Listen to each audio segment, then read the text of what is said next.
Hi friends, ఈ ఎపిసోడ్లో మనం విఎఫ్డి కనెక్షన్స్ అండ్ వర్కింగ్ గురించి తెలుసుకుందాం. విఎఫ్డి అంటే వేరియబుల్ ఫ్రీక్వెన్సీ డ్రైవ్. అంటే ఫ్రీక్వెన్సీని వేరీ చేసి మోటార్ యొక్క స్పీడ్ని చేంజ్ చేయొచ్చు అనమాట. ఎందుకంటే స్పీడ్ యొక్క ఫార్ములా ఏంటి? N=120F/P. ఓకే, సో మనం మోటార్ పోల్స్ని చేంజ్ చేయలేం. మోటార్ యొక్క డిజైన్ మార్చడం కానీ లేదంటే ఫ్రీక్వెంట్గా వోల్టేజ్ చేంజ్ చేయడం కంటే కూడా ఫ్రీక్వెన్సీని కంట్రోల్ చేయడం చాలా సులువైన పద్ధతి. కాబట్టి మనం ఫ్రీక్వెన్సీని వేరీ చేసి మోటార్ యొక్క స్పీడ్ని వేరీ చేస్తాం అన్నమాట. సో ఈ ఫ్రీక్వెన్సీ వేరీ చేయడం కోసం మనం విఎఫ్డిని యూజ్ చేస్తాం. మరి విఎఫ్డిలో ఏం జరుగుతుంది? విఎఫ్డిలో ఏం జరుగుతుందంటే ఫస్ట్ మనం ఇచ్చిన ఏసీ పవర్ సప్లైని డీసీ కింద కన్వర్ట్ చేస్తుంది. ఆ డీసీగా మారిన పవర్ సప్లైని ఐజీబీటీస్ని యూజ్ చేసి మనకి నచ్చిన ఫ్రీక్వెన్సీలో అవుట్పుట్ని జనరేట్ చేస్తాం అన్నమాట.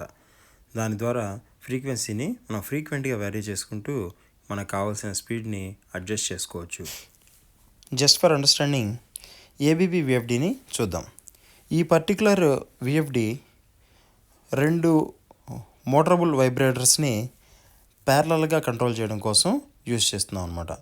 సో ఈ వైబ్రేటర్స్ యొక్క ఫ్రీక్వెన్సీని మనం ఫ్రీక్వెంట్గా చేంజ్ చేయాల్సి ఉంటుంది కాబట్టి ఇక్కడ మనం విఎఫ్డిని ఎంచుకున్నాం. ఈ విఎఫ్డి ప్యానల్లో ఏమేమి ఉన్నాయో ఒకసారి చూద్దాం. ఇక్కడ చూడండి, ఇది 2x5 కిలోవాట్ విఎఫ్డి. అంటే 2 5 కిలోవాట్ వైబ్రేటర్స్ని ప్యారలల్గా కంట్రోల్ చేయడం కోసం ఈ విఎఫ్డిని యూజ్ చేస్తున్నాం అనమాట.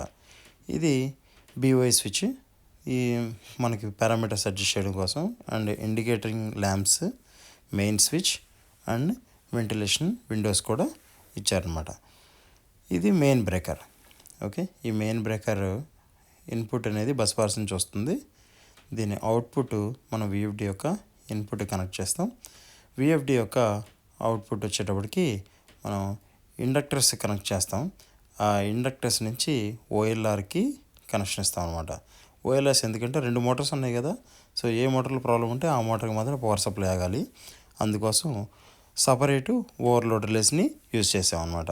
సో ఓఎల్ఆర్ల గురించి వేరే ఎపిసోడ్లో క్లియర్గా చెప్పాము, అది ఒకసారి రిఫర్ చేయండి.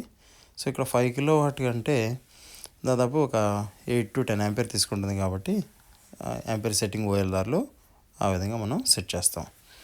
ఈ BOI స్విచ్కి ఎథర్నెట్ కేబుల్ త్రూ విఎఫ్డిలో కనెక్ట్ చేస్తాం. చూడండి, చూశారు కదా. డైరెక్ట్గా ఈ BOI స్విచ్ని ఇక్కడ లోపలే కనెక్ట్ చేసి యూజ్ చేసుకోవచ్చు. మనకి ఆపరేటింగ్కి ఈజీగా ఉండడం కోసం బయట కనెక్ట్ చేసాం అనమాట. అంతేకాకుండా ఈ డివైస్లో ఇంకొక యూజ్ ఏంటంటే దాంట్లో మనకి బయాస్ అండ్ టెర్మినేషన్ అని 2 టాగల్ స్విచెస్ ఉన్నాయి చూడండి. ఈ టాగల్ స్విచెస్ ఎందుకంటే ఇక్కడ మనం సిస్టంలో ఒకటి కంటే ఎక్కువ విఎఫ్డీలు యూజ్ చేసినప్పుడు PLCకి ఇది చివరి విఎఫ్డి అని ఇండికేట్ చేయడం కోసం ఆ టెర్మినేషన్ టాగుల్ ఇచ్చాం అనమాట. ఇది మోడ్ బస్. ఇక్కడ మోడ్ బస్ కమ్యూనికేషన్ యూజ్ చేస్తున్నాం. ఆ మోడ్ బస్ కనెక్షన్ అనేది చూసారు కదా. ఇప్పుడు చాలా విఎఫ్డీలు ఉన్నాయి ఇక్కడ, అన్ని విఎఫ్డీలు మోడ్ బస్ త్రూ కమ్యూనికేట్ అవుతున్నాయి. ఇది లాస్ట్ విఎఫ్డి కాబట్టి దానికి ఇక్కడ టెర్మినేషన్ అనేది టాగుల్ స్విచ్ ఆన్లో ఉంచాం. అంటే ఇది లాస్ట్ విఎఫ్డి అని చెప్పేసి PLCకి ఇండికేషన్ వెళ్తుంది. దీంట్లో నోడ్ నెంబర్స్ ఉంటాయి, ఈచ్ విఎఫ్డికి డిఫరెంట్ నెంబర్ ఉంటుంది. సో ఇది లాస్ట్ విఎఫ్డి. ఈ విఎఫ్డిని మనం రిమోట్ అండ్ లోకల్ మోడ్లో రన్ చేయొచ్చు. లోకల్ మోడ్లో అయితే డైరెక్ట్గా ఇక్కడి నుంచి రన్ చేయొచ్చు. రిమోట్ మోడ్లో అయితే స్కాడా నుంచి ఆపరేట్ చేయాలి.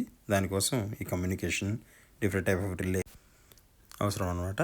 ఈ ప్యానల్ మీద కూడా మనకి indicating lamps and ventilation fans, different type of interlocks మనం డిజైన్ చేసుకున్నాం అనమాట యాజ్ పర్ సైట్ రిక్వైర్మెంట్స్.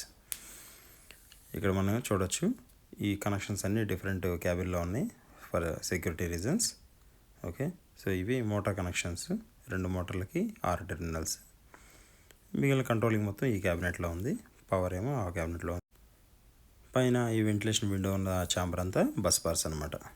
ఈ విధంగా మన సైట్ రిక్వైర్మెంట్ని బట్టి మన ఇంటర్లాకింగ్స్ అన్ని డిజైన్ చేసుకొని ఈ ప్యానల్ని కూడా డిజైన్ ఇలా చేసుకుంటాం అనమాట.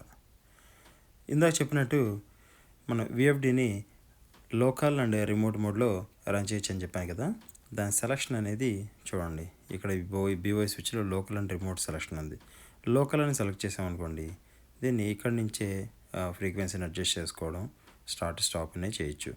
రిమోట్లో సెలెక్ట్ చేసామనుకోండి, అప్పుడు అది ఆపరేటర్ క్యాబిన్ నుంచి త్రూ ఈ 3 బస్ కమ్యూనికేషన్ పిఎల్సి ద్వారా మనకి స్కాడా నుంచి కంట్రోల్ అవుతుందన్నమాట.